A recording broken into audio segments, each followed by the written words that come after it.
Dock, coming towards you, a new system, तब्दीलियां, और जिस तरह मैंने शुरू में अपने इंट्रो में बताया कि 7 सालों में 5 दफ़ा हमारा डोमेस्टिक सिस्टम तब्दील हुआ और पिछले 3 सालों में 4 दफ़ा डोमेस्टिक सिस्टम तब्दील हुआ।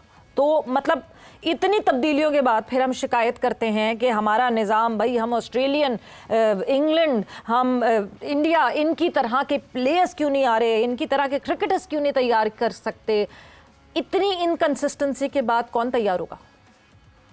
देखें, सबसे पहले तो ये कादर ने जिस तरह बताया, एक सांस में, I am glad and he has done his bit, लेकिन हमारी फर्स्ट क्लास क्रिकेट जो है वो 1952-53 के बाद, बल्कि 54-55 में जब कादर आज़म ट्रॉफी हुई शुरू, हम स्ट्रक्चर चेंज करते ही रहे, हम कंफ्यूज रहे। उसका प्रीमियर रीज़न ये था कि हमारे जो रीजन्स थे या हमारी जो एसोसिएशंस थी वो सेल्फ फाइनेंस बेसिस पे नहीं होती थी और क्रिकेट बोर्ड ने सेंट्रलाइज करके रखी हुई थी क्रिकेट। ये जो अभी स्ट्रक्चर आया है, honestly speaking it's not bad, ये ठीक है, बिल्कुल ठीक है। और अनफॉर्चुनेटली अब हमें जो इबाहम है वो ये है कि इसको फिर तब्दील ना कर दिया जाए, नंबर 1। नंबर 2, जो इम्पोर्टेंट चीज़ है, इस स्ट्रक्चर को आगे पीछे चेंज करने से, अभी जैसे ये रेम्यूनरेशन इन्होंने अब फिर बेहतर कर दी प्लेयर्स की, और ये पहले भी ऐसा ही था, एहसान मानी के टाइम पे यही रेम्यूनरेशन थी, इसी बोर्ड ने चेंज की थी जिस वक्त वो चैम्पियंस लीग वाला कॉन्सेप्ट लेके आए थे, मेंटोर लेके आए थे, तो इनकी आपने शॉन ऑफ कर दिया था ट्रॉफी से इनकी जो पेमेंट्स थी। तीसरी चीज़ इम्पॉर्टेंट ये है कि आपकी जो डेमोग्राफिक डिस्ट्रीब्यूशन है उसमें 60% तो क्रिकेट खेल लेते हैं, बट 40% अनअटेंडेड चले जाते हैं रीजन्स भी, और वहाँ पे जो आपका सैम्पल साइज है उनको भी मौका नहीं मिलता। लेकिन it is a progressive step and let's keep our fingers crossed. इसमें बहुत सारी कबाहतें अब भी हैं, और वो कबाहतें ये हैं कि अब आप जो कह रही है ना, प्लेयर नहीं मिलते, प्लेयर इसलिए नहीं मिलते कि हमने इंट्रोस्पेक्ट करके असेस नहीं किया कि हमारी इंफ्रास्ट्रक्चरल रिक्वायरमेंट क्या है। एक ऑपरेशनल इंफ्रास्ट्रक्चर होता है और एक ऑब्वियसली प्लेइंग इंफ्रास्ट्रक्चर होता है। तो हमें कहाँ पे हमने साइंटिफिक मॉड्यूल और मल्टी डिसिप्लिनरी अप्रोच को डालना है, क्योंकि हाई टाइम अगर हम नहीं डालेंगे तो हम वही वाली बात है कि सेल्फ डिनाइल में रहेंगे। क्रिकेट अब आगे जाती जा रही है, लेकिन खुशाइन चीज़ है, I be the first one to give them a clap कि ये अच्छा, सोच अच्छी थी, पॉजिटिव थी, प्रोग्रेसिव थी। लेट्स होप कि दे स्टिक टू इट, और अब हम ये ना सुने इसको 3-4 साल चलने दें, और 3-4 साल के बाद आप इंट्रोस्पेक्ट करके असेस करेंगे, और फिर वो जो आपकी माइनर वीकनेसेस होती हैं उनको दूर करेंगे, तो फिर इम्पेनिट्रेबल सिस्टम्स बनते चले जाते हैं। बट फिर बात वही आती है कि ये इस सिस्टम पे स्टिक करेंगे, मगर हमारी सबसे बड़ी तो अनसर्टनिटी, डॉक, यही है ना कि ये खुद सिस्टम कब तक रहेंगे, ये खुद सिस्टम तक रहेंगे कि ये इस सिस्टम का हिस्सा बन सके। देखें, एक और अनफॉर्चुनेट चीज़ है कि हमारे कोई भी स्टेक होल्डर जो है ना, कोई भी आपकी ये जो एक्स प्लेयर्स हैं, मतलब कि इजंट इट अपॉलिंग कि आपके करता धरता आकिब जावेद जो हैं, जो कि आपके डायरेक्टर हैं नेशनल ये हाई परफॉर्मेंस सेंटर के, आपके शो में भी आए थे हाई परफॉर्मेंस के, और सिलेक्टर भी हैं, वो यह कह गए हैं कि जी 7वें 8वें नंबर की टीम से अगर आप एक्सपेक्ट करेंगे वो वर्ल्ड कप जीतेगी, तो ये इल्यूजन की बात है, उनकी बात है। सवेरा ये आप और मैं कह सकते हैं, बट ये आप उस तरफ बैठे हुए क्रिकेट बोर्ड के कस्टोडियन जो कि पॉलिसी मेकर और स्टेक होल्डर हैं, दिस इज एक्चुअली एबिस्मल और डिसहार्टनिंग कि आप क्या मैसेज दे रहे हैं कि आप खुद फोरफीट कर रहे हैं। तो भाई 2.5 साल, 2.25 साल आप क्या करते रहे?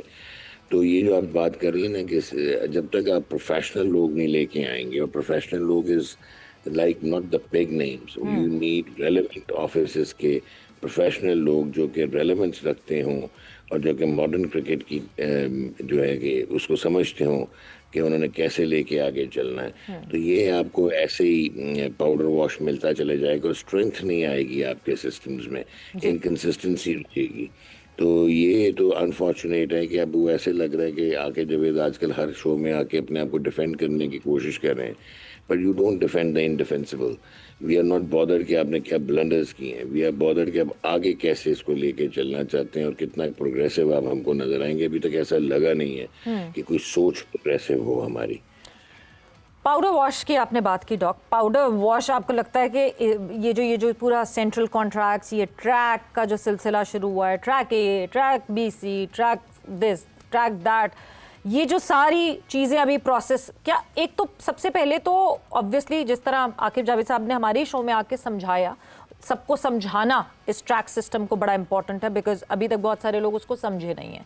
वंस समझने के बाद इज इट इवन एप्लीकेबल, क्या ये प्रैक्टिकलिटी में अप्लाई हो सकेगा? बिकॉज आपने 3 गेट्स रख दिए हैं, उन 3 गेट्स की जब हम बात करते हैं तो जो अभी पास्ट जो ट्रेंड रहा उसमें आपको कौन से सीनियर प्लेयर्स जो हैं वो डोमेस्टिक खेलते हुए देखे? यानी गेट तो पहले ही बंद हो गया उनके लिए, और अगर आप गेट उनके लिए खोल रहे हैं तो आपने तो वहां मॉडिफाई कर दिया.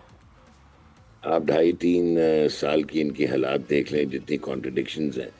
और अभी जो आपने बात की, एक तरफ कहा गया कि शहनशाह अफरीदी को नसीम शाह को इसलिए पिक नहीं किया कि वो रेड बॉल क्रिकेट नहीं खेले हुए, और आपने बाबर आजम को कप्तान बना दिया जो कि कभी भी रेड बॉल नहीं खेला हुआ रिसेंट ईयर्स में.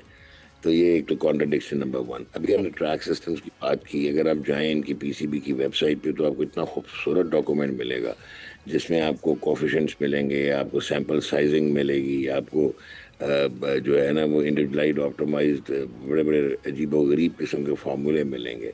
बट वो सिर्फ अंग्रेज़ी है जो कि कट एंड पेस्ट कर दी जाती है.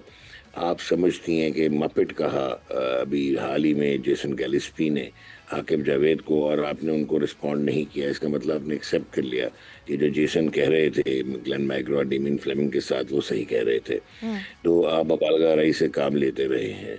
सो आई पर्सनली फील सवेरा कि जब तक आप इंटेलेक्चुअली ऑनेस्ट नहीं होंगे, और जब तक आप अप्रेजल्स नहीं करेंगे, और जब तक अपनी वीकनेसेस को आप नहीं देखेंगे, और अब सिस्टम को एडहेयर करने के लिए आपको बैक एंडेड पॉलिटिक्स को ख़त्म करना होगा, आपको कल्चरल चेंज लानी पड़ेगी. ये जो आपकी फ्रेंचाइजेस के इम्पैक्ट्स होते हैं इनको ख़त्म करना होगा.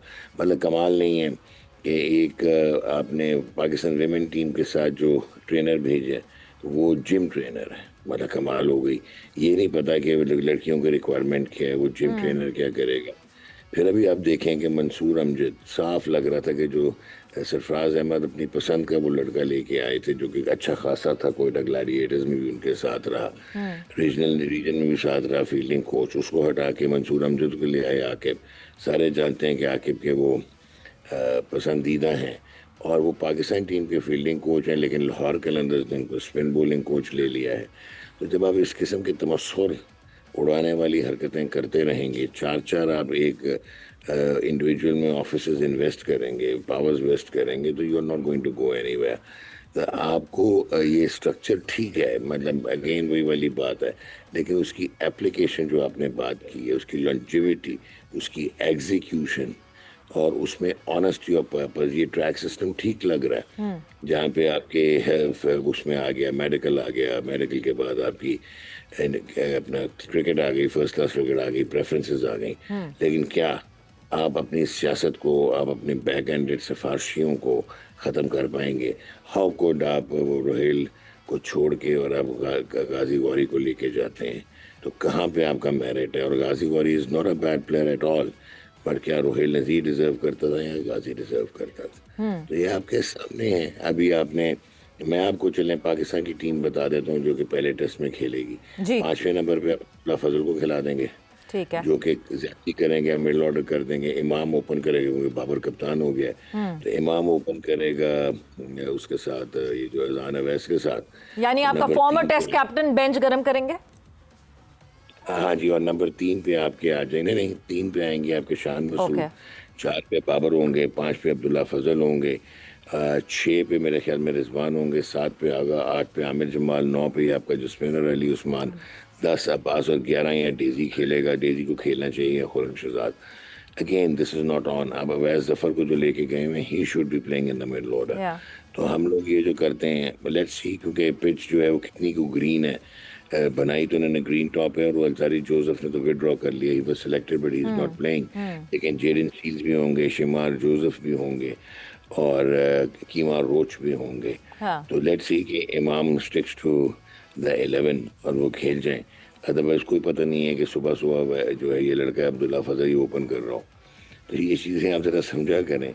एंड आपका करता धरता कह रहा है कि एक टेस्ट अगर हम वेस्ट इंडीज में जीत गए या एक आधा इंग्लैंड में जीत गए तो मैं समझूंगा कि बहुत बड़ी कामयाबी है। तो यार how could you do that, what are you trying to prove? मतलब हैरत की बात ये कि आप सोच कर ही ये जा रहे हैं कि एक आधा हम जीत जाएं, हम बस मतलब हम वहां जा रहे हैं, हम एक टिक मार्क लगवा लें। जब आपका थॉट प्रोसेस ही यही, वही कहते हैं ना कि हम डॉक मीडियोक्रिटी को सेलिब्रेट करने लगे हैं।